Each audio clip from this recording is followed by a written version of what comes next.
ನಮಸ್ತೆ, ನಾನು ನವ್ಯ, ಯೋಗ ಟೀಚರ್ ಮತ್ತು ಹಿಪ್ನೋಥೆರಪಿಸ್ಟ್. ಆಂಗ್ಸೈಟಿ, BP ಮತ್ತು ಗ್ಯಾಸ್ಟ್ರಿಕ್ ಈ ಮೂರೂ ಸಮಸ್ಯೆಗಳ ನಿವಾರಣೆಗಾಗಿ ಸುಪ್ತ ಮನಸ್ಸಿನ ಧ್ಯಾನವನ್ನು ಅಭ್ಯಾಸ ಮಾಡೋಣ. ಜೊತೆಯಲ್ಲಿ ಭವಿಷ್ಯದ ಬಗೆಗೆ ನಿಮ್ಮ ತಲೆಯಲ್ಲಿ ಯಾವಾಗಲೂ ಕೂಡ ಭಯ, ಉದ್ವೇಗ, ಕೋಪದ ಆಲೋಚನೆಗಳು ಸೃಷ್ಟಿ ಆಗ್ತಾ ಇದ್ರೂ ಕೂಡ ನೀವು ಈ ಧ್ಯಾನವನ್ನು ಅಭ್ಯಾಸ ಮಾಡಬಹುದು. ಧ್ಯಾನಕ್ಕಾಗಿ ಪೂರ್ವ ಸಿದ್ಧತೆ. ಈ ಧ್ಯಾನವನ್ನು ನೀವು ನೆಲದ ಮೇಲೆ ಶವಾಸನದಲ್ಲಿ ಮ್ಯಾಟನ್ನು ಹಾಕಿ ಅಭ್ಯಾಸವನ್ನು ಮಾಡಬಹುದು. ಕುಳಿತುಕೊಂಡು ಅಭ್ಯಾಸವನ್ನು ಮಾಡುವವರಿದ್ದರೆ 2 ಚೇರುಗಳನ್ನು ತೆಗೆದುಕೊಂಡು ಒಂದು ಚೇರನ್ನು ಗೋಡೆಯ ಪಕ್ಕದಲ್ಲಿಟ್ಟು ಕುಳಿತುಕೊಂಡು ಮತ್ತೊಂದು ಚೇರನ್ನು ಎದುರು ಬದಿ ಇಟ್ಟು ಅಲ್ಲಿ ನಿಮ್ಮ 2 ಕಾಲುಗಳನ್ನು ನೀಳವಾಗಿ ಚಾಚಿ ಅಭ್ಯಾಸವನ್ನು ಮಾಡಬಹುದು. ಜೊತೆಯಲ್ಲಿ ವಿಪರೀತ ಕರಣಿ ಇದು ಆಸನ. ಆದರೆ ನೀವು ಧ್ಯಾನವನ್ನು ಮಾಡುವಾಗ ಪೂರ್ತಿಯಾಗಿ ವಿಪರೀತ ಕರಣಿ ಪೊಸಿಷನ್ಗೆ ಹೋಗಲು ಸಾಧ್ಯವಿಲ್ಲ. ನಿಮ್ಮ ತಲೆ ಮತ್ತು ಬೆನ್ನು ನೆಲದ ಮೇಲೆ ಇರುವ ರೀತಿಯಲ್ಲಿ ನೀವು ಹಾಸಿಗೆಯ ಮೇಲೂ ಕೂಡ ಮಲಗಿ ಈ ಅಭ್ಯಾಸವನ್ನು ಮಾಡಬಹುದು. ಆದರೆ ನಿಮ್ಮ ಕಾಲು ಸ್ವಲ್ಪ ಮಟ್ಟಿಗೆ ಎತ್ತರದ ಸಪೋರ್ಟಿನಲ್ಲಿ ಇಟ್ಟು ನೀವು ಈ ಧ್ಯಾನವನ್ನು ಅಭ್ಯಾಸ ಮಾಡಬಹುದು. ಈ ರೀತಿಯಾದಂತಹ ಆಸನದ ಭಂಗಿ ನಿಮಗೆ BP, ಗ್ಯಾಸ್ಟ್ರಿಕ್, ಆಂಗ್ಸೈಟಿ ಈ ಮೂರೂ ಸಮಸ್ಯೆಗಳಿಗೂ ಧ್ಯಾನದ ಜೊತೆಯಲ್ಲಿ ಆಸನದ ಬೆನಿಫಿಟ್ನೂ ಕೂಡ ನಿಮಗೆ ದೊರಕಿಸ್ಕೊಡುತ್ತೆ. ಈ ಮೂರೂ ರೀತಿಯಲ್ಲಿ ನಿಮಗೆ ಸೂಕ್ತವಾಗುವಂತಹ ವಿಧಾನವನ್ನು ನೀವು ಆಯ್ಕೆ ಮಾಡಿಕೊಳ್ಳಿ. ಧ್ಯಾನ ಮಾಡುವ ಸಮಯಗಳು ರಾತ್ರಿ ಮಲಗುವ ಮುನ್ನ, ಬೆಳಗ್ಗೆ ಎದ್ದ ನಂತರ ಮತ್ತು ಹಗಲಿನಲ್ಲಿ ನಿಮ್ಮ ಹೊಟ್ಟೆ ಖಾಲಿ ಇರುವ ಸಮಯ. ಊಟ ಆಗಿದ್ದರೆ 2 ಗಂಟೆಯ ನಂತರ ನೀವು ಅಭ್ಯಾಸ ಮಾಡಬೇಕು. ಬೆಳಗಿನ ಜಾವ 3 ರಿಂದ 5 ಗಂಟೆಯ ಒಳಗಾಗಿ ನೀವು ಎದ್ದು ಅಭ್ಯಾಸವನ್ನು ಮಾಡಿ ಮತ್ತೆ ನಿದ್ರೆಗೆ ಜಾರಬಹುದು. ಈ ಸಮಯ ಬಹಳ ವಿಶೇಷವಾಗಿರುತ್ತೆ. ನಿಮ್ಮ ಶರೀರ ಮತ್ತು ಮನಸ್ಸು ನಿಮಗೆ ಸಂಪೂರ್ಣವಾಗಿ ಸಪೋರ್ಟ್ ಮಾಡುತ್ತೆ. ನಿಮ್ಮ ಬದಲಾವಣೆ ಶೀಘ್ರವಾಗಿರುತ್ತೆ ಮತ್ತು ಬಹಳ ಪರಿಣಾಮಕಾರಿಯಾಗಿರುತ್ತೆ. 4 ಸಮಯಗಳನ್ನು ನಾನು ಸೂಚಿಸಿದ್ದೀನಿ. ನೀವು ದಿನಕ್ಕೆ ಎಷ್ಟು ಬಾರಿ ಅಭ್ಯಾಸ ಮಾಡಬೇಕು, ನಿಮ್ಮ ಸಮಯಕ್ಕೆ ಅನುಗುಣವಾಗಿ ನೀವು ಎಷ್ಟು ಬಾರಿ ಬೇಕಾದ್ರೂ ಅಭ್ಯಾಸ ಮಾಡಿ. ಪದೇ ಪದೇ ಪಾಸಿಟಿವ್ ಸೂಚನೆಗಳು ನಿಮ್ಮ ಸುಪ್ತ ಮನಸ್ಸನ್ನು ತಲುಪಿದಾಗ ನಿಮ್ಮಲ್ಲಿ ಬದಲಾವಣೆ ಶೀಘ್ರವಾಗಿ ಆಗುತ್ತೆ. ಧ್ಯಾನವು ಮನಸ್ಸಿನ ಅಭ್ಯಾಸವಾಗಿರೋದ್ರಿಂದಾಗಿ ನೀವು ನಿಮ್ಮ ಮನಸ್ಸನ್ನು ಈ ಅಭ್ಯಾಸದಲ್ಲಿ ಎಷ್ಟು ಕೇಂದ್ರೀಕರಿಸ್ತೀರೋ ನಿಮಗೆ ಇದರಿಂದ ದೊರೆಯುವ ಫಲಿತಾಂಶದ ಪ್ರಮಾಣವು ಅಷ್ಟೇ ಪ್ರಮಾಣದ್ದಾಗಿರುತ್ತೆ. ಈಗ ಎಲ್ಲ ಪೂರ್ವ ಸಿದ್ಧತೆಗಳೊಂದಿಗೆ ಅಭ್ಯಾಸವನ್ನು ಪ್ರಾರಂಭಿಸೋಣ. ಶರೀರವನ್ನು ಆರಾಮದಾಯಕ ಸ್ಥಿತಿಯಲ್ಲಿ ತೆಗೆದುಕೊಳ್ಳಿ. ಹಗುರವಾಗಿ ಕಣ್ಣುಗಳನ್ನು ಮುಚ್ಚಿ ಹಾಗೂ ನಿಮ್ಮ ಗಮನವನ್ನು ನನ್ನ ಸೂಚನೆಗಳ ಕಡೆ ತನ್ನಿ. ಈ ಆಂಗ್ಸೈಟಿ ಅನ್ನೋದು ಹೇಗೆ ಸೃಷ್ಟಿಯಾಗುತ್ತೆ? ಆಂಗ್ಸೈಟಿ ಅಂತ ಹೇಳಿದ್ರೆ ಭವಿಷ್ಯದ ಬಗೆಗಿನ ಭಯ ಮತ್ತು ಆತಂಕದ ಭಾವನೆಗಳು, ಆಲೋಚನೆಗಳು. ಸಾಮಾನ್ಯವಾಗಿ ಆಲೋಚನೆಗಳು ಸೃಷ್ಟಿ ಆಗೋದಾದರೂ ಹೇಗೆ? ನಮ್ಮ ಸುಪ್ತ ಮನಸ್ಸಿನ ಮಟ್ಟದಲ್ಲಿ ಯಾವ ರೀತಿಯ ಬಿಲೀವ್ ಸಿಸ್ಟಮನ್ನು ನಾವು ಕ್ರಿಯೇಟ್ ಮಾಡಿದ್ದೀವಿ ಅದರ ಮೂಲಕ. ಮತ್ತು ಆಂಗ್ಸೈಟಿ ಆಲೋಚನೆಗಳು ಸೃಷ್ಟಿಯಾಗೋದು ಒಬ್ಬ ವ್ಯಕ್ತಿ ತನ್ನ ಜೀವನಕ್ಕಾಗಿ ಡಿಪೆಂಡ್ ಆಗಿರುವಂತಹ ವಿಚಾರ ಮತ್ತು ವ್ಯಕ್ತಿಗಳಿಂದ ಭಯ, ಆತಂಕ ಸೃಷ್ಟಿಯಾಗುವಂತಹ ಸಂದರ್ಭ ಮತ್ತು ಘಟನೆಗಳು ಪದೇ ಪದೇ ನಡೀತಾ ಇದ್ದರೆ ಜಾಗೃತ ಮನಸ್ಸಿನಿಂದ ಸುಪ್ತ ಮನಸ್ಸಿಗೆ ವರ್ಗಾವಣೆ ಆಗುತ್ತೆ. 2ನೇದು, ವ್ಯತಿರಿಕ್ತವಾದಂತಹ ಸಂದರ್ಭದಲ್ಲಿ ನೀವು ಇದ್ದಾಗ ಆ ಸಮಯದಲ್ಲಿ ಸುಪ್ತ ಮನಸ್ಸಿನ ಸ್ಥಿತಿ ತೆರೆದುಕೊಂಡಿರುತ್ತೆ. ನೀವು ಆ ಗಳಿಗೆಯಲ್ಲಿ ಈ ಭಯ, ಆತಂಕ, ಕೋಪ ಈ ರೀತಿಯಾಗಿ ಯೋಚನೆ ಮಾಡಿದರೆ ಅದು ನೇರವಾಗಿ ಸುಪ್ತ ಮನಸ್ಸಿನ ಸ್ಥಿತಿಯನ್ನು ತಲುಪುತ್ತೆ. ಈ 2 ರೀತಿಯಾಗಿ ನಿಮ್ಮ ಸುಪ್ತ ಮನಸ್ಸಿಗೆ ನೀವು ಕೊಟ್ಟಂತಹ ಸೂಚನೆಗಳು ಬಿಲೀವ್ ಸಿಸ್ಟಮ್ ಆಗಿ ಮುಂದುವರೆದು ನಿಮಗೆ ಯಾವಾಗಲೂ ಕೂಡ ಭಯ, ಉದ್ವೇಗ, ಆತಂಕ, ಕೋಪದ ಭಾವನೆಗಳೇನೇ ಸೃಷ್ಟಿಯಾಗ್ತಾ ಹೋಗುತ್ತೆ. ಇದನ್ನು ಆಂಗ್ಸೈಟಿ ಅಂತ ಕರೆಯೋದು. ಸೈಕಿಯಾಟ್ರಿಸ್ಟ್ನ ಕನ್ಸಲ್ಟ್ ಮಾಡಿರೋರಿಗಷ್ಟೇ ಆಂಗ್ಸೈಟಿ ಸಮಸ್ಯೆ ಇಲ್ಲ. ನಿಮಗೆ ಆ ಮಟ್ಟದಲ್ಲಿ ಈಗ ಸಮಸ್ಯೆ ಸೃಷ್ಟಿಯಾಗಿಲ್ಲ ಅಂದ್ರೂ ಕೂಡ ಭವಿಷ್ಯದ ಬಗೆಗೆ ನಿಮ್ಮ ಆಲೋಚನೆಗಳು ಭಯದಿಂದ, ಆತಂಕದಿಂದ, ಕೋಪದಿಂದ ಕೂಡಿದ್ರೆ ನೀವು ಅಭ್ಯಾಸ ಮಾಡೋದು ಬಹಳ ಸೂಕ್ತವಾಗಿರುತ್ತೆ.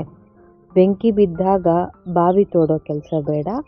ಆರಂಭದ ದಿನಗಳಲ್ಲೇ ನೀವು ಅಭ್ಯಾಸ ಮಾಡೋದು ಉತ್ತಮ ನಿರ್ಧಾರ ಮತ್ತು ಕೆಲಸ.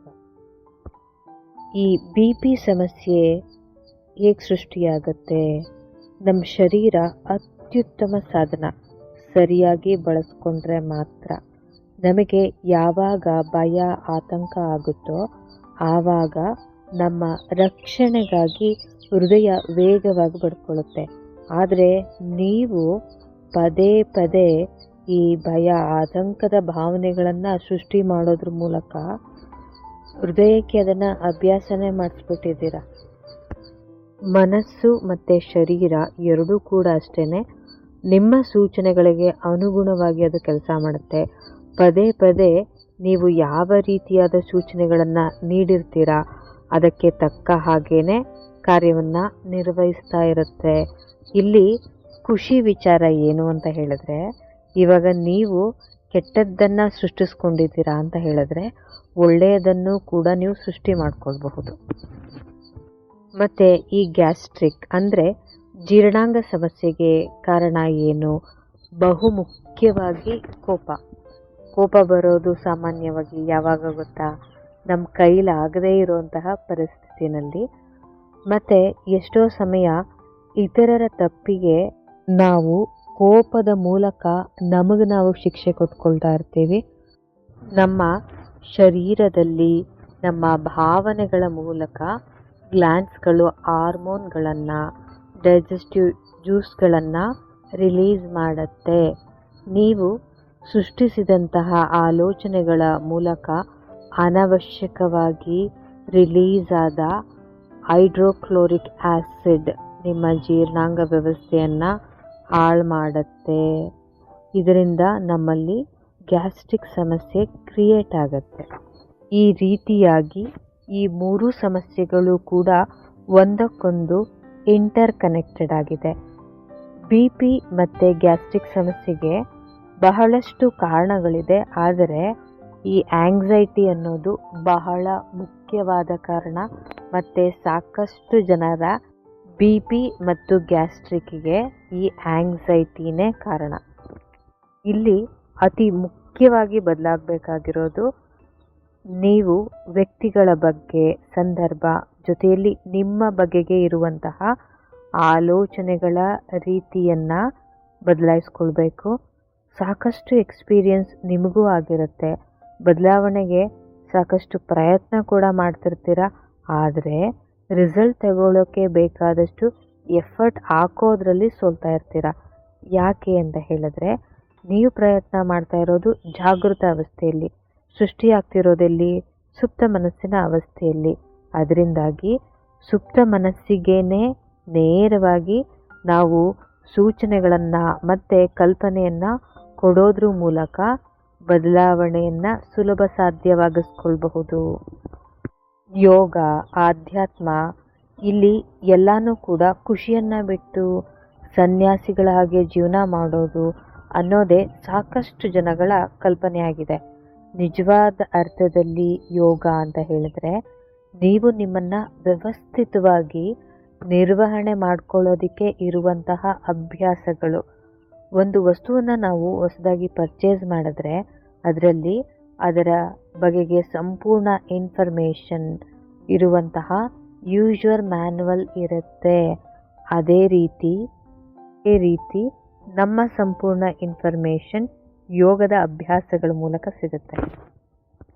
ನಾವಿಲ್ಲಿ ಸಾಮಾನ್ಯವಾಗಿ ಚೆನ್ನಾಗಿ ಜೀವನ ಮಾಡೋದಕ್ಕೆ ಅಂತ ಹೇಳಿ ಹೊರಗಿನ ವಿಚಾರ, ವ್ಯಕ್ತಿ, ವಸ್ತುಗಳ ಮೇಲೆ ಡಿಪೆಂಡ್ ಆಗಿದ್ದೀವಿ. ಆದರೆ ಅದ್ಯಾವುದೂ ಕೂಡ ಶಾಶ್ವತ ಅಲ್ವೇ?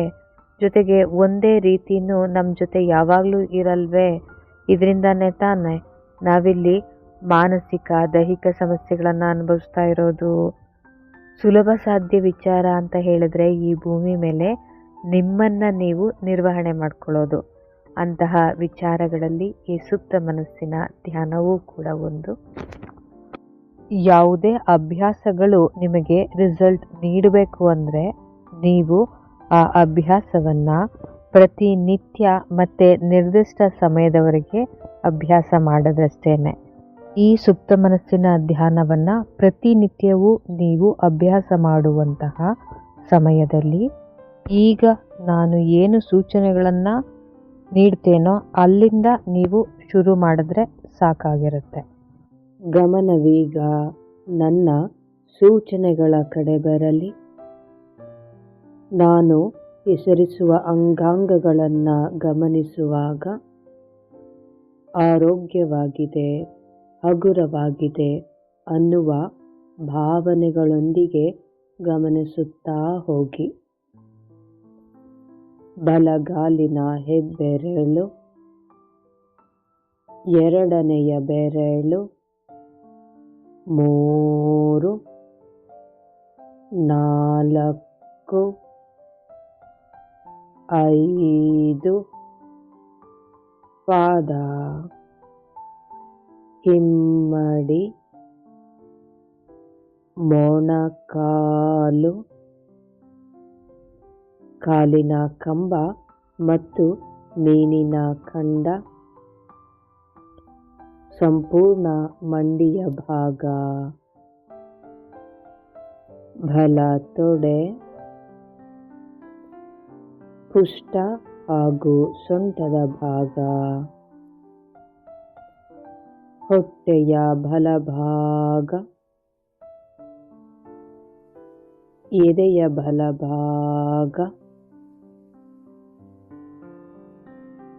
ಬೆನ್ನಿನ ಮೇಲೆ ನಿಮ್ಮ ಗಮನವನ್ನು ತೆಗೆದುಕೊಳ್ಳಿ. ತಳ, ಮಧ್ಯ ಹಾಗೂ ಮೇಲ್ಭಾಗ, ಕತ್ತು, ಭುಜ, ತೋಳು, ಮೊಣಕೈ, ಮುಂಗೈ, ಮಣಿಕಟ್ಟು,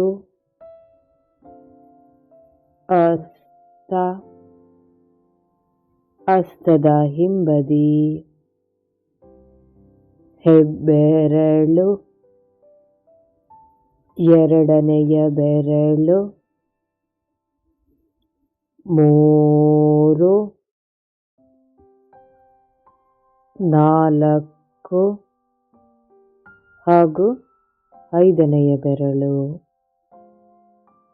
ಗಮನವೀಗ ಮುಖದ ಕಡೆ ಬರಲಿ.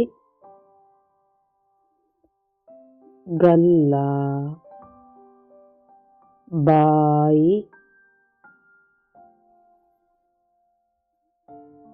ಮೂಗಿನ ಹೊಳ್ಳೆ, ಕೆನ್ನೆ,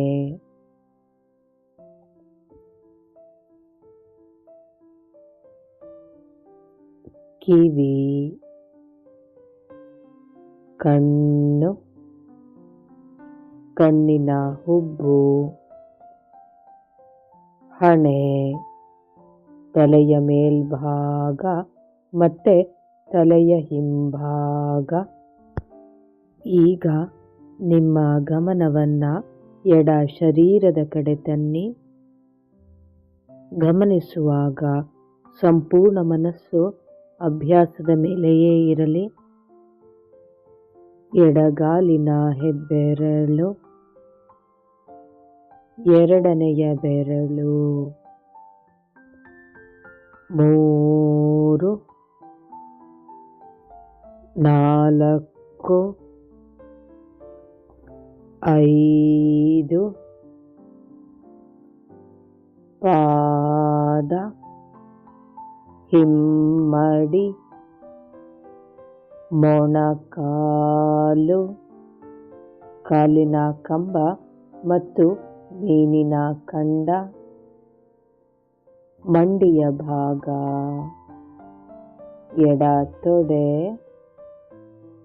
ಸೊಂಟ ಹಾಗೂ ಪುಷ್ಟದ ಭಾಗ,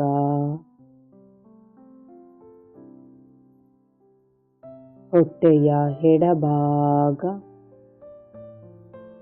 ಎದೆಯ ಎಡಭಾಗ, ಬೆನ್ನು, ತಳ, ಮಧ್ಯ ಹಾಗೂ ಮೇಲ್ಭಾಗ,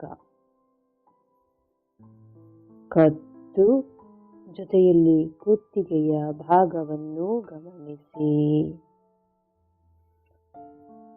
ಭುಜ, ತೋಳು, ಮೊಣಕೈ, ಮುಂಗೈ, ಮಣಿಕಟ್ಟು, ಹಸ್ತ, ಹಸ್ತದ ಹಿಂಬದಿ, ಹೆಬ್ಬೆರಳು, ತೋರು ಬೆರಳು, ಮಧ್ಯದ ಬೆರಳು, ಉಂಗುರದ ಬೆರಳು, ಕಿರುಬೆರಳು. ಮುಖದ ಕಡೆ ನಿಮ್ಮ ಗಮನ ಬರಲಿ. ಗಲ್ಲ, ಬಾಯಿ, ಎಡ ಮೂಗಿನ ಹೊಳ್ಳೆ, ಕೆನ್ನೆ, ಕಿವಿ, ಕಣ್ಣು, ಕಣ್ಣಿನ ಹುಬ್ಬು, ಹಣೆ, ತಲೆಯ ಮೇಲ್ಭಾಗ ಮತ್ತು ತಲೆಯ ಹಿಂಭಾಗ.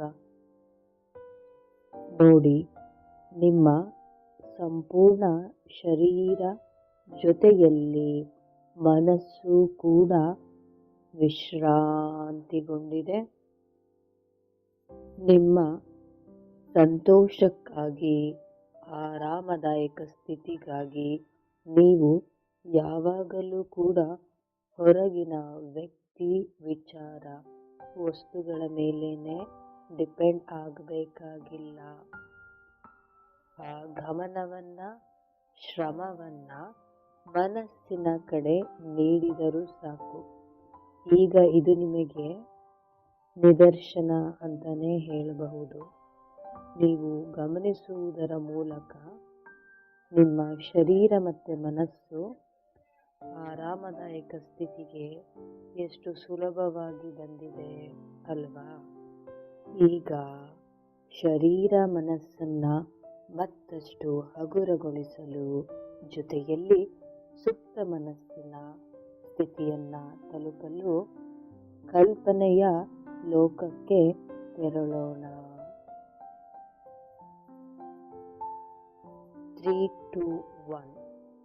ಈಗ ನೀವು ಒಂದು ಹಳ್ಳಿಯ ರೋಡಿನಲ್ಲಿ ನಡ್ಕೊಂಡು ಹೋಗ್ತಾ ಇದ್ದೀರ ಹಾಗೂ ಇಲ್ಲಿ ಸುತ್ತಲೂ ಎಲ್ಲವನ್ನೂ ಕೂಡ ನಿಧಾನವಾಗಿ ಗಮನಿಸ್ತಾ ನಡೀತಾ ಇದ್ದೀರ. ಇದು ಮಣ್ಣಿನ ರೋಡು. ಭೂಮಿ ತಾಯಿಯು ನಿಮ್ಮ ಪಾದವನ್ನ ಸ್ಪರ್ಶಿಸ್ತಾ ಇದ್ದಾಳೆ. ಜನಗಳಷ್ಟೇ ನಿಮ್ಮ ಸಂಬಂಧಿಗಳಲ್ಲ, ಈ ಪಂಚಭೂತಗಳು ಕೂಡ ನಿಮ್ಮ ಸಂಬಂಧಿಕರೇ. ಆ ಭೂಮಿ ತಾಯಿಯ ಸ್ಪರ್ಶದಿಂದ ನಿಮ್ಮಲ್ಲಿ ಭರವಸೆ, ಸಾಂತ್ವನ, ಧೈರ್ಯ ಹಾಗೂ ನೆಮ್ಮದಿ ಅನ್ನೋದು ತನಗೆ ತಾನೇ ಸೃಷ್ಟಿಯಾಗ್ತಾ ಇದೆ. ನಿಮ್ಮ ಎಡಬದಿ ಮತ್ತೆ ಬಲಬದಿಯಲ್ಲಿ ಪೂರ್ತಿ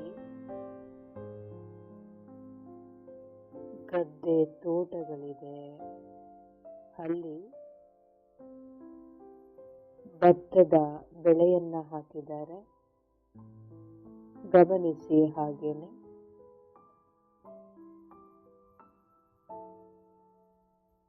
ಹಾಗೆ ಮುಂದೆ ಬರ್ತಾ ಇದ್ದೀರಾ. ಅಲ್ಲಿ ರಾಗಿಯನ್ನ ಹಾಕಿದ್ದಾರೆ ಹೊಲದಲ್ಲಿ. ಅದನ್ನ ಗಮನಿಸಿ. ಹಾಗೆ ಸ್ವಲ್ಪ ಮುಂದೆ ಬಂದಾಗ ಅಲ್ಲಿ ತೆಂಗಿನ ಮರಗಳ ತೋಟ ಇದೆ.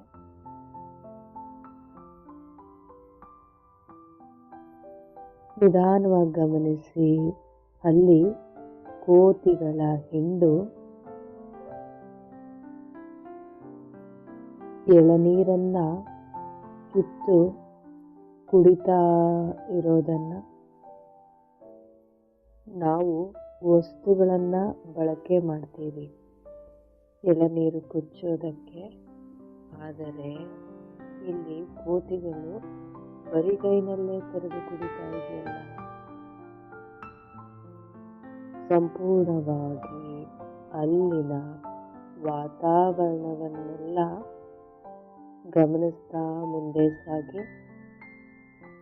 ಹಾಗೆ ಹುಲ್ಲು ಬೆಳೆದಿರುವಂತಹ ಜಾಗದಲ್ಲಿ ಹಸುಗಳು ಮತ್ತೆ ಎಮ್ಮೆಗಳು ಮೇಯ್ತಾ ಇದೆ.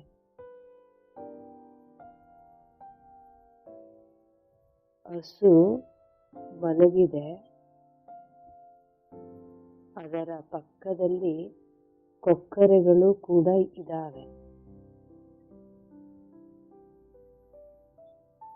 ನೋಡಿ, ಅವರಿಬ್ರು ಫ್ರೆಂಡ್ಸ್ ತರ ಜೊತೆಲೇ ಇದ್ದಾರೆ. ಹಾಗೆ ಮುಂದೆ ಬನ್ನಿ. ಒಂದು ದೊಡ್ಡ ಕಾಲುವೆ ಇದೆ. ಅಲ್ಲಿ ನೀರು ಹರಿತಾ ಇದೆ. ಈಗ ಆ ಹಳ್ಳಿಯ ಒಳಗಡೆ ನೀವು ಬಂದಿದ್ದೀರ.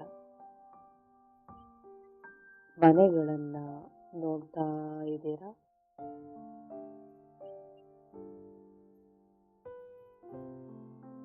ಮತ್ತೆ ಅಲ್ಲಿ ಹೊರಗಡೆ ಮಕ್ಕಳು ಆಟ ಆಡ್ತಾ ಇದ್ದಾರೆ.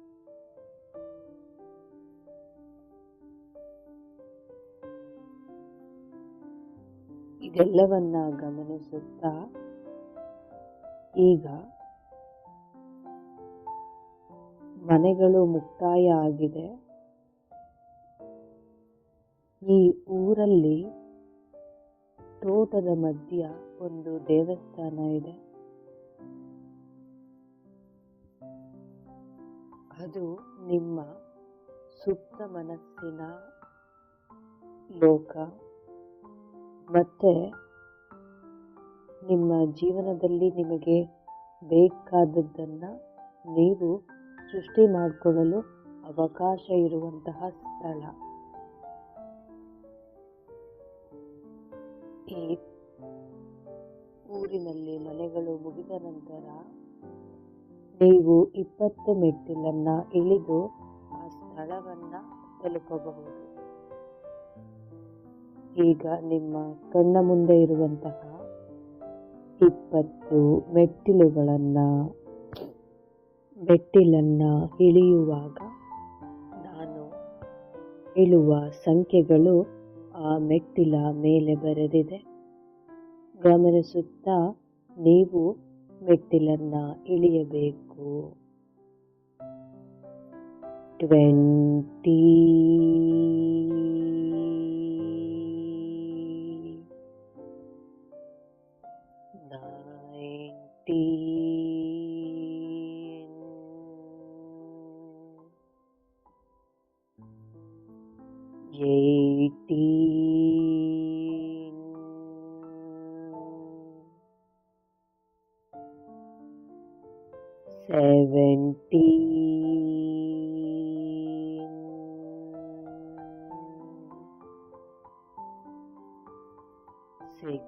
16,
ಮೆಟ್ಟಿಲನ್ನ ಇಳಿದ ನಂತರ ನಿಮ್ಮ ಮುಂದಿರುವ ಹುಲ್ಲು ಹಾಸಿನ ಮೇಲೆ ಹಾಗೆ ನಡ್ಕೊಂಡು ಬನ್ನಿ. ಹರಿಯುವ ನೀರಿನ ಕಲರವ, ಹಕ್ಕಿಗಳ ಚಿಲಿಪಿಲಿ, ತಂಪಾದ ಗಾಳಿ, ಜೊತೆಯಲ್ಲಿ ಸೂರ್ಯನ ಕಿರಣಗಳು, ಈ ಎಲ್ಲ ಪ್ರಕೃತಿಯ ಸೊಬಗಿನಲ್ಲಿ ನೀವೀಗಿದ್ದೀರ.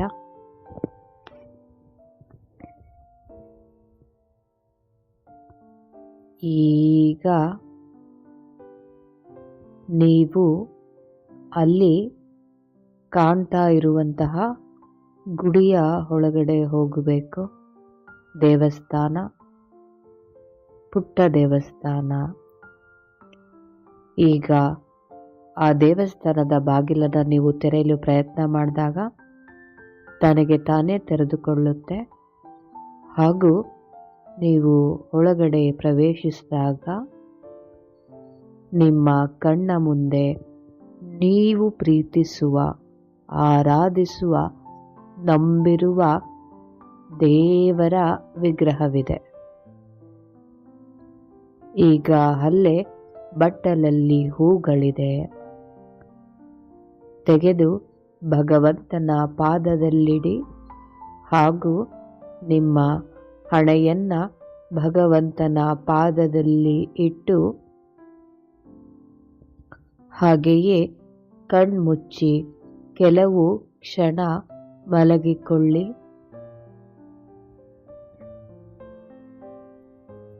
ಏ ದೇವ, ನನ್ನ ಜೀವನದಲ್ಲಿ ಪ್ರೀತಿಯನ್ನ, ಮಾರ್ಗದರ್ಶನವನ್ನ ಯಾವಾಗಲೂ ಕೂಡ ಕೊಡಪ್ಪ ತಂದೆ. ಮನಃಪೂರ್ವಕವಾಗಿ ಪ್ರಾರ್ಥಿಸ್ಕೊಳ್ಳಿ. ಈ ಭೂಮಿ ಮೇಲೆ ನಮ್ಮನ್ನ ತೂಗದೆ ಅಳೆಯದೆ ಸಹಾಯ ಮಾಡೋ ಏಕೈಕ ಜೀವ ಆ ಭಗವಂತ ಮಾತ್ರ. ಆದರೆ ನೀವು ಆತನ ಬಳಿ ಹೋಗಬೇಕು, ಮತ್ತೆ ಮನಸ್ಸಾರೆ ಪ್ರಾರ್ಥಿಸ್ಕೊಳ್ಬೇಕು. ಅಷ್ಟೇ ನೀವು ಮಾಡಬೇಕಾಗಿರೋದು. ಈಗ ನಿಮ್ಮಲ್ಲಿ ಅಂಟಿರುವ ಕೊಳೆ, ಅನಾರೋಗ್ಯ, ದುಃಖ, ನೋವು ಪ್ರತಿಯೊಂದನ್ನು ಕೂಡ ಆ ಸ್ವಾಮಿ ಕಳೀತಾ ಇದ್ದಾರೆ. ನೀವು ಸಂಪೂರ್ಣವಾಗಿ ಅದಕ್ಕೆ ಅವಕಾಶವನ್ನ ನೀಡಿ ಭಗವಂತನ ಹಸ್ತದಿಂದ ಬೆಳಕಿನ ರೂಪದಲ್ಲಿ ಶಕ್ತಿಯು ನಿಮ್ಮ ಶರೀರದ ಅಣುವನ್ನ, ಅಂಗಾಂಗವನ್ನ, ಮನಸ್ಸನ್ನ ಶುದ್ಧಗೊಳಿಸೋದಕ್ಕೆ ಪ್ರಾರಂಭಿಸಿದೆ. ಆ ಶಕ್ತಿಯು ತಲೆಯ ಭಾಗ, ಮುಖ, ಕತ್ತು, ಕೈಗಳು, ಬೆನ್ನಿನ ಭಾಗವನ್ನ ಶುದ್ಧಗೊಳಿಸಿದೆ. ಶುದ್ಧಗೊಂಡಿರುವ ಭಾಗವು ಹೊಳಿತಾ ಇದೆ. ಈಗ ಆ ಶಕ್ತಿಯು ನಿಮ್ಮ ಹೃದಯ ಭಾಗವನ್ನ ಶುದ್ಧಗೊಳಿಸಲು ಪ್ರಾರಂಭಿಸಿದೆ. ಈಗ ಇಲ್ಲಿ ಶುದ್ಧಿ ಅಂತಂದ್ರೆ ಏನು? ನೀವು ಕೆಲವೊಂದು ವಿಚಾರದಲ್ಲಿ ನಿಮ್ಮ ಭಾವನೆಗಳನ್ನ, ನಂಬಿಕೆಗಳನ್ನ ಬಿಡಬೇಕು ನಿಮ್ಮ ಒಳಿತಿಗಾಗಿ. ವ್ಯಕ್ತಿಗಳು, ಸಂದರ್ಭಗಳು, ವಸ್ತುಗಳು ಇವು ಯಾವುವೂ ಕೂಡ ನಿಮ್ಮ ಜೀವನದಲ್ಲಿ ಶಾಶ್ವತ ಅಲ್ಲ. ಒಂದೇ ರೀತಿಯಾಗಿ ಯಾವಾಗಲೂ ಕೂಡ ನಿಮ್ಮ ಜೊತೆ ಇರೋದಿಲ್ಲ.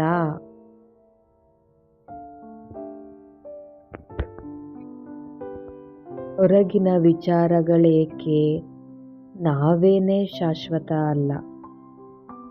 ಈ ವಿಚಾರಗಳ ಬಗೆಗೆ ನಿಮಗಿರುವಂತಹ ವ್ಯಾಮೋಹವನ್ನ ಮೊದಲು ನೀವು ಬಿಡಬೇಕು.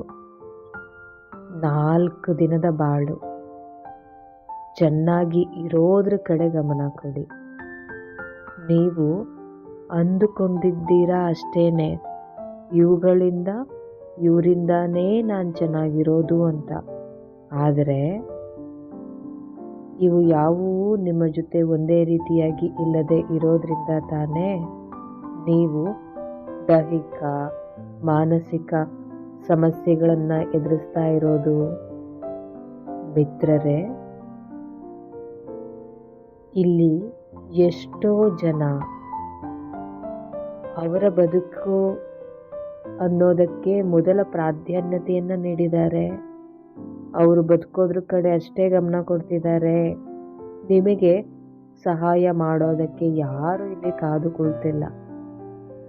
ದಯಮಾಡಿ ನಿಮ್ಮ ಸಮಯನ ಇಲ್ಲಿ ಹಾಳು ಮಾಡ್ಕೋಬೇಡಿ.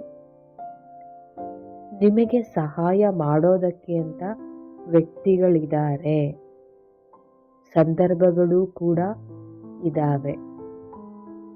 ಈಗ ಆ ದಾರಿನಲ್ಲಿ ಹೋಗಬೇಕು ಅಂತ ಹೇಳಿದ್ರೆ ನೀವು ಹಿಡಿದು ಕೂತಿರುವಂತಹ ಇಂತಹ ವಿಚಾರಗಳಿಂದ ಹೊರಗಡೆ ಬಂದ್ರೆ ತಾನೇ. ನೀವು ನಿಂತ ನೀರಾಗಿದ್ರೆ ನೀವು ಇರುವಲ್ಲಿ ಎಲ್ಲಾನು ಬಂದು ಸೇರ್ಕೊಳ್ಳುತ್ತಾ? ಜೊತೆಗೆ ನಿಂತ ನೀರು ಶುದ್ಧವಾಗಾದ್ರೂ ಇರುತ್ತಾ? ಈಗ ನೀವು ಹರಿಯೋ ನೀರಾದರೆ ಶುದ್ಧವಾಗೂ ಇರ್ತೀರಾ.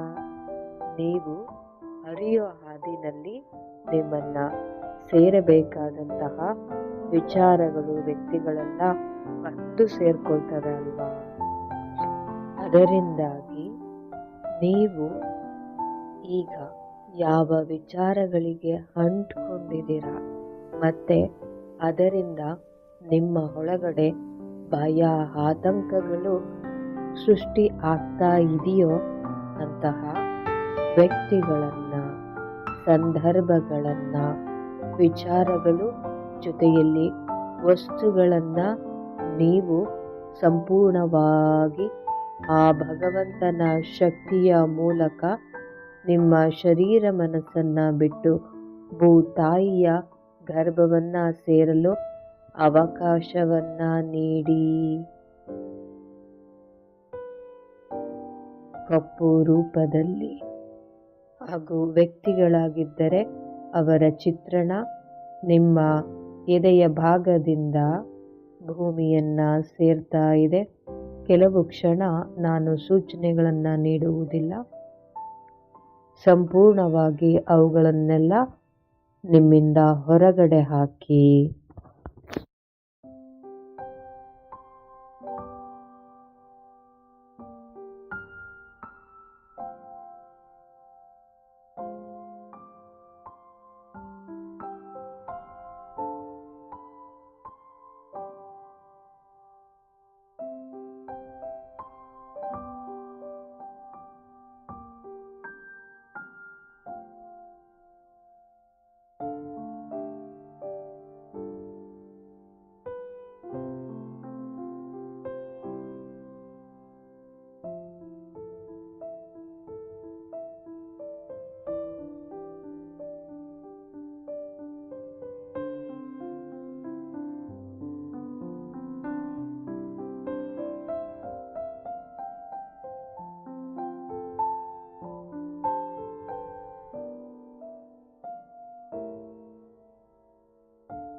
ಈಗ ನೀವು ನಿಮ್ಮ ಎದೆಯ ಭಾಗವನ್ನು ಗಮನಿಸಿ. ಸಂಪೂರ್ಣವಾಗಿ ಹಗುರವಾಗಿದೆ. ನಿಮ್ಮ ಹೃದಯನ ಗಮನಿಸಿ. ಹಾಗೇನೆ ಅಯ್ಯೋ, ಹೃದಯ ಕುಣಿದಾಡ್ತಾ ಇದೆ. ನನ್ನ ಹಗುರ ಮಾಡಿದೆ ನೀನು, ನನ್ನ ಕೆಲಸನ ನಾನು ಆರಾಮವಾಗಿ ಮಾಡ್ಕೊಳ್ಬಹುದು ಅಂತ. ಗಮನವನ್ನ ಹೊಟ್ಟೆಯ ಭಾಗದಲ್ಲಿ ತನ್ನಿ.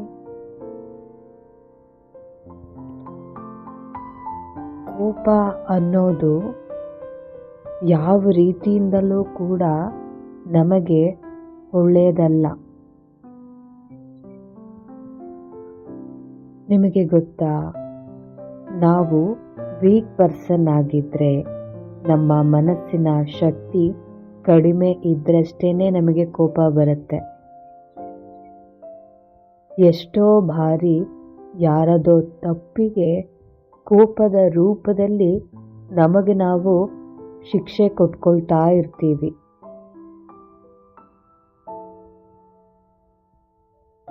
ತಾಳ್ಮೆ ಅನ್ನೋದು ಎಲ್ಲ ರೀತಿಯಿಂದಲೂ ಕೂಡ ನಮಗೆ ಉತ್ತಮ. ನಮ್ಮವರು ಅನ್ನುವಂತಹ ಕಾರಣದಲ್ಲಿ ಕೋಪ ಮಾಡಿಕೊಂಡು ಸಮಸ್ಯೆಗಳನ್ನು ಸೃಷ್ಟಿ ಮಾಡ್ಕೊಳ್ತಾ ಇರೋ ನಾವು ತಾಳ್ಮೆಯನ್ನು ಬೆಳೆಸ್ಕೊಂಡ್ರೆ ಅದೇ ವ್ಯಕ್ತಿಗಳು ಮತ್ತು ಸಂದರ್ಭದ ಜೊತೆಯಲ್ಲಿ ಒಳ್ಳೆಯ ರೀತಿಯಲ್ಲಿ ಜೀವನ ಮಾಡಬಹುದು. ಈಗ ಕೋಪವು ಕರಗಿ ಭೂತಾಯಿಯ ಮಡಿಲನ್ನು ಸೇರ್ತಾ ಇದೆ ಭಗವಂತನ ಆಶೀರ್ವಾದದ ಮೂಲಕ. ಕಪ್ಪು ಬಣ್ಣದಲ್ಲಿ ಹೊಟ್ಟೆಯ ಭಾಗದಿಂದ ಹೊರಬಂದು ಅದು ಭೂಮಿಯನ್ನ ಸೇರ್ತಾ ಇದೆ. ಸ್ಪಷ್ಟವಾಗಿ ಗಮನಿಸಿ. ಈ ಮನಸ್ಸು, ಶರೀರ ಕೇವಲ ಸಾಧನಗಳಷ್ಟೇನೆ. ವ್ಯವಸ್ಥಿತವಾಗಿ ನಿರ್ವಹಿಸಿದ್ರೆ ಅತ್ಯುತ್ತಮವಾಗಿ ಕಾರ್ಯವನ್ನ ನಿರ್ವಹಿಸುತ್ತೆ. ನಾವು ಅನ್ನೋ ಕಲ್ಪನೆ ನಮಗೇನಿದೆ ಅದು ಕೇವಲ ನೀವು ಬೆಳೆದಂತಹ ವಾತಾವರಣ, ನೀವು ನೋಡಿದ, ಕೇಳಿದ, ಆಲೋಚಿಸಿದ ವಿಚಾರಗಳಷ್ಟೇನೆ. ಇವುಗಳ ಮೂಲಕ ಸೃಷ್ಟಿ ಆಗಿರೋ ಲಿಮಿಟೆಡ್ ಸಾಧನ ಮನಸ್ಸು. ಈಗ ಅದು ಸರಿಯಾಗಿ ಕೆಲಸ ಮಾಡಿದ್ರೆ ನಿಮಗೆ ಸಮಸ್ಯೆ ಸೃಷ್ಟಿ ಆಗ್ತಾ ಇರಲಿಲ್ಲ. ಸಮಸ್ಯೆ ಸೃಷ್ಟಿ ಆಗ್ತಾ ಇದ್ರೂ ಕೂಡ ನೀವು ನಿಮ್ಮ ಮನಸ್ಸಿನ ಮೇಲೇನೆ ಡಿಪೆಂಡ್ ಆದರೆ ಸಮಸ್ಯೆಯಿಂದ ಹೊರಗಡೆ ಬರೋದು ಹೇಗೆ? ನೀವು ನಿಮ್ಮ ಬಿಲೀಫ್ ಸಿಸ್ಟಮಿಂದ ಹೊರಗಡೆ ಬರಬೇಕು. ಮನಸ್ಸು ಸೃಷ್ಟಿಸಿದ್ದಕ್ಕಷ್ಟೇನೆ ಸೀಮಿತವಾಗಿ ಅದನ್ನೇ ಸತ್ಯ ಅಂದ್ಕೊಂಡು ದಯವಿಟ್ಟು ಸಾಯಬೇಡಿ. ಈ ಮನಸ್ಸಿಗೂ ಮನಸ್ಸಿನ ವಿಚಾರಗಳಿಗೂ ಮೀರಿ ನಿಮ್ಮನ್ನ ಎಲ್ಲ ರೀತಿಯಿಂದಲೂ ಕೂಡ ಕಾಪಾಡಬಲ್ಲ ವಿಚಾರ, ಜ್ಞಾನ, ಶಕ್ತಿ ಈ ಪ್ರಪಂಚದಲ್ಲಿದೆ. ನೀವು ಅದನ್ನು ಒಪ್ಕೊಳ್ಬೇಕು ಮತ್ತು ನಂಬಬೇಕು. ನೀವು ಒಪ್ಕೊಳ್ದೇನೆ ನಂಬದೇನೆ ನಿಮ್ಮನ್ನು ಯಾರು ಯಾವುದೂ ಬದಲಾಯಿಸೋದಕ್ಕೆ ಸಾಧ್ಯನೇ ಇಲ್ಲ. ನಿಮ್ಮನ್ನು ಕಾಪಾಡೋ ಶಕ್ತಿಗೆ ನೀವು ಅವಕಾಶವನ್ನು ಕೊಟ್ಟರೆ ಖಂಡಿತ ಕಾಪಾಡುತ್ತೆ. ಈಗ ನೀವು ಕೆಲವೊಂದು ವಿಚಾರಗಳಲ್ಲಿ, ಅದರಲ್ಲೂ ನಿಮಗೆ ತೊಂದರೆಯನ್ನು ಸೃಷ್ಟಿ ಮಾಡ್ತಾ ಇರುವಂತಹ ವಿಚಾರಗಳನ್ನು ಬಿಟ್ಟರೆ ಸಾಕು. ನಾನಿಲ್ಲಿ ನೀವು ಚೆನ್ನಾಗಿ ಬದುಕೋದನ್ನು ಬಿಡಿ ಅಂತ ಹೇಳ್ತಾ ಇಲ್ಲ, ಆದರೆ ನೀವು ಚೆನ್ನಾಗಿ ಬದುಕೋದಕ್ಕೆ ಹಿಡಿದುಕೊಂಡಿರುವಂತಹ ವಿಚಾರಗಳನ್ನು ಬಿಡಿ. ಈಗ ಭಗವಂತನ ಶಕ್ತಿಯ ಮೂಲಕ ನಿಮ್ಮ ಆಲೋಚನಾ ರೀತಿ, ನಂಬಿಕೆಗಳು ಭೂತಾಯಿಯ ಗರ್ಭವನ್ನ ಸೇರ್ತಾ ಇದೆ. ಕಪ್ಪು ವರ್ಣದಲ್ಲಿ ಆ ಭಾವನೆಗಳು ಶರೀರದಿಂದ ಹೊರಬಂದು ಭೂಮಿಯನ್ನ ಸೇರ್ತಾ ಇದೆ.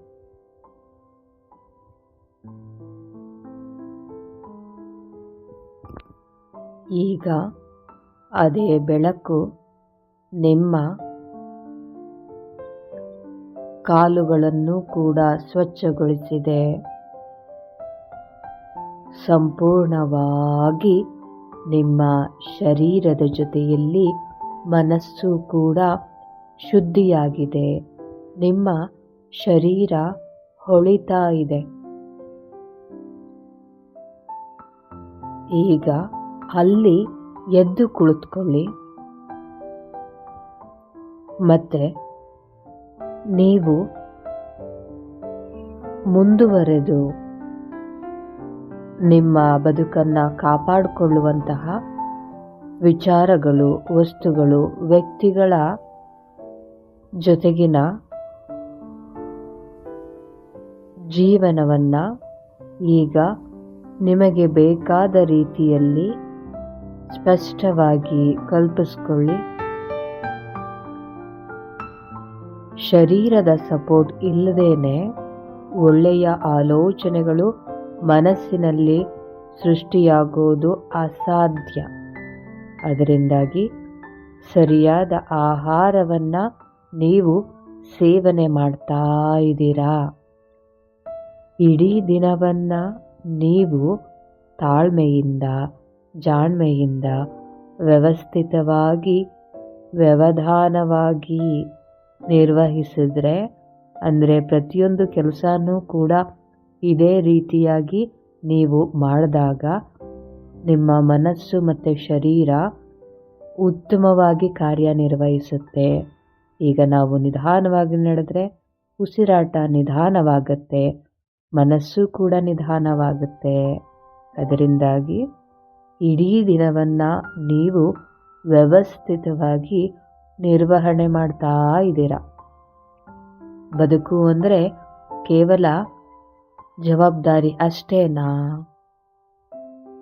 ನೀವು ಖುಷಿಯನ್ನ ಹೊರಗಿನಿಂದ ಬಯಸೋ ಬದಲಿಗೆ ನಿಮಗೆ ಇಷ್ಟವಾಗುವಂತಹ ಹವ್ಯಾಸಗಳನ್ನ ಪ್ರತಿನಿತ್ಯ ನಿಮ್ಮ ಜೀವನದಲ್ಲಿ ಅಳವಡಿಕೆ ಮಾಡಿಕೊಳ್ಬೇಕು.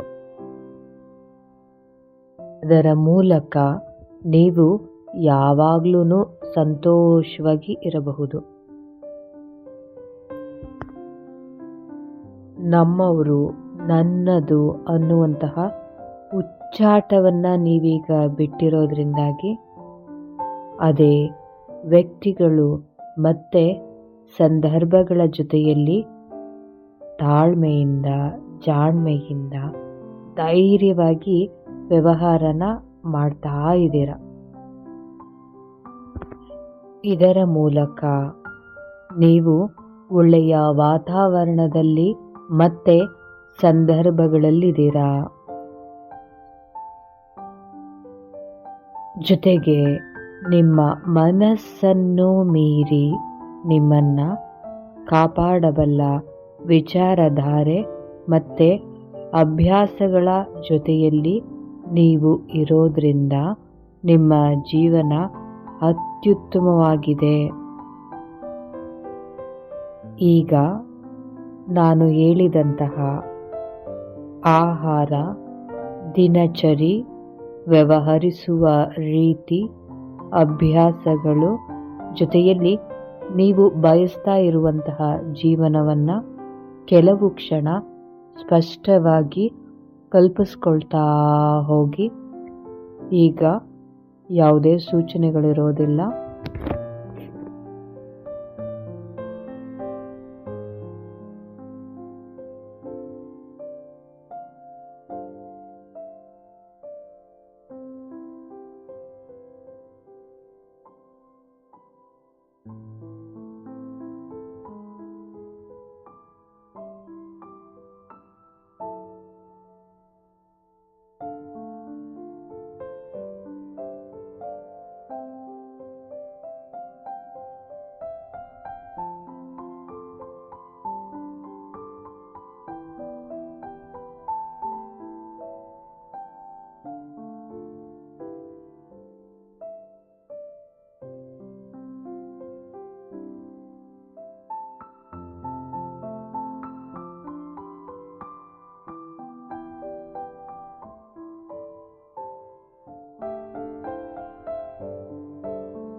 ನೀವು ಬಯಸಿದಂತಹ ಜೀವನ ನಿಮ್ಮದಾಗಿದೆ. ಈಗ ತಲೆಯ ಭಾಗದಲ್ಲಿ ನಿಮ್ಮ ಗಮನವನ್ನು ತೆಗೆದುಕೊಳ್ಳಿ. ಎಲ್ಲ ರೀತಿಯ ಸಪೋರ್ಟ್, ಅದರಲ್ಲೂ ಪಾಸಿಟಿವ್ ಸಪೋರ್ಟ್ ನಿಮ್ಮ ಜೊತೆ ಇರೋದ್ರಿಂದಾಗಿ ನಿಮ್ಮ ಮನಸ್ಸು ನಿಮ್ಮ ಬದುಕಿಗೆ ಪೂರಕವಾದ ಒಳ್ಳೆಯ ಆಲೋಚನೆಗಳನ್ನು ಸೃಷ್ಟಿ ಮಾಡ್ತಾ ಇದೆ. ಅದರ ಸಂಕೇತವಾಗಿ ನಿಮ್ಮ ತಲೆಯ ಭಾಗವೆಲ್ಲವೂ ನಿಮಗೆ ಹೊಳೆಯುವ ರೂಪದಲ್ಲಿ ಕಾಣಿಸ್ತಾ ಇದೆ. ಗಮನಿಸಿ ಹಾಗೇನೆ.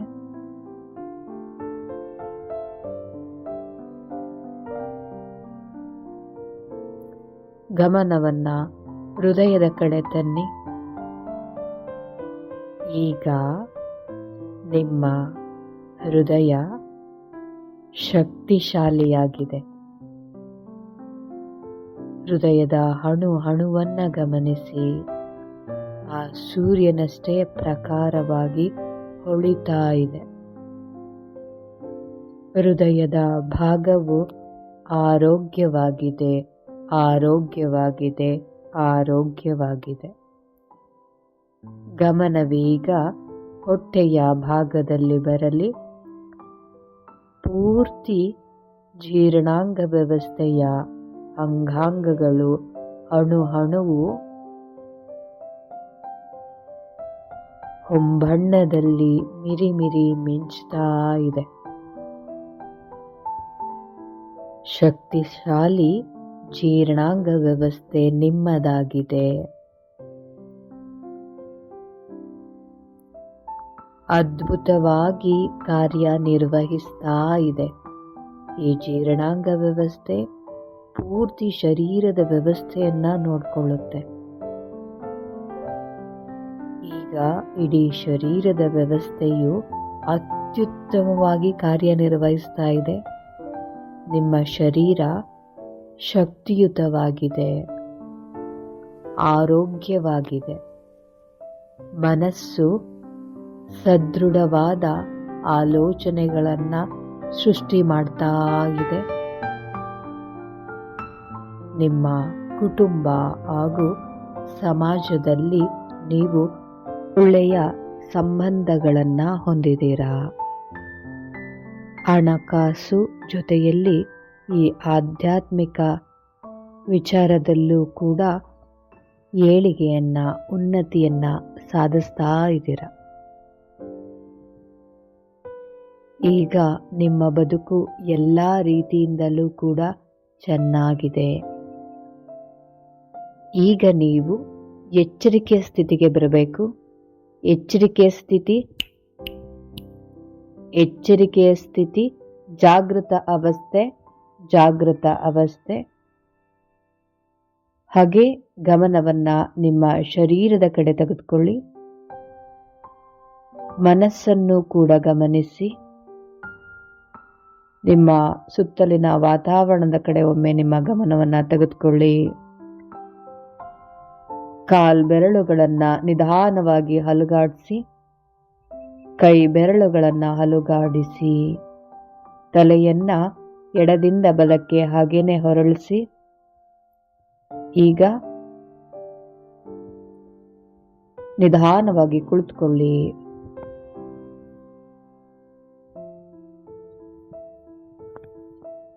ಈಗ ಎರಡು ಕೈ ಹಸ್ತಗಳನ್ನ ಬಿಸಿಯಾಗೋ ರೀತಿ ಉಜ್ಜಿ ಆ ಶಾಖವನ್ನ ಮುಖಕ್ಕೆ ನೀಡಿ, ಕಣ್ತೆರೆದು ಕೈ ಹಸ್ತದ ರೇಖೆಗಳನ್ನ ನಗುಮುಖದೊಂದಿಗೆ ಗಮನಿಸಿ. ಒಳ್ಳೆಯದಾಗ್ಲಿ. ವಂದನೆಗಳು.